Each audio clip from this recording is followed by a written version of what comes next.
Bwana Yesu asifiwe sana mpendwa. Karibu katika mwendelezo wetu wa masomo yetu ya umuhimu wa kufanya kazi. Bwana Yesu asifiwe sana. Tunaona kwamba watu wengi tumejikita sana katika kuomba, watu wengi tumejikita sana kusali sana makanisani na kadhalika, lakini tumesahau katika kufanya kazi. Bwana Yesu asifiwe sana. Na neno la Mungu likasema kwamba wanabidii katika kunitafuta, lakini si katika maarifa.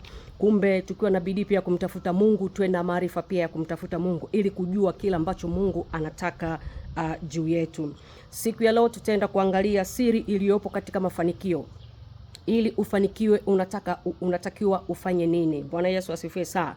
Tukisoma Mhubiri 9 ule mlango wa 10 anatuambia, lolote mkono wako utakalolipata kulifanya, ulifanye kwa nguvu zako.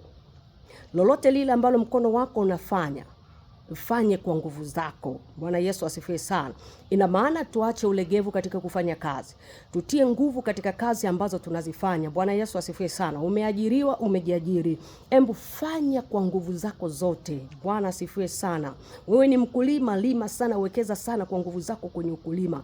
Wewe ni mfugaji, fuga sana, tumia nguvu katika kufanya hizo kazi. Wewe umeajiriwa, nenda kama ni mwalimu, sio kama ni nani, wekeza, fanya kwa nguvu zako zote. Tuache ulegevu. Bwana Yesu asifiwe sana. Katika kufanya kazi kwa nguvu zetu ndiko ambapo kunatupa mafanikio. Tukifanya kwa ulegevu hatutafanya kazi. Na ndio maana kuna siku moja nilisema kwamba mvivu rafiki yake ni mharibifu. Kwamba kumbe kwenye uvivu kuna uharibifu. Bwana Yesu asifiwe sana. Tufanye kazi kwa nguvu. Tusiende unashika kitu kidogo hapo unaacha, unashika kitu kidogo hapo unaacha, unashika kitu kidogo hapo unaacha. Hapana. Kazana hapo hapo. Hata kama kwa wakati ambapo unaanza huoni mafanikio, endelea kuwekeza nguvu zako hapo, utaona mafanikio. Mafanikio ni procedure, it is a process. Usitegemee kwamba watu tu walianza tu kuwa matajiri vap, au walianza tu kufanikiwa vap. Hapana. Walianza kidogo kidogo, wengine wakafika kukata tamaa. Wakataka kuacha kazi, wakataka kufunga business, wakataka kufanya nini, lakini wakaweka bidii, lakini wakakazana. Ndio maana mwisho wake uliona kwamba wamekuja kuwa na mafanikio. Kwa hiyo siku ya leo toka na mimi mahali hapa ya kwamba lolote ambalo mkono wako unashika, lolote ambalo mkono wako unafanya, fanya kwa bidii, fanya kwa nguvu zako. Hapo ndipo utakapo na mafanikio. Bila kufanya kazi kwa bidii hakuna mafanikio.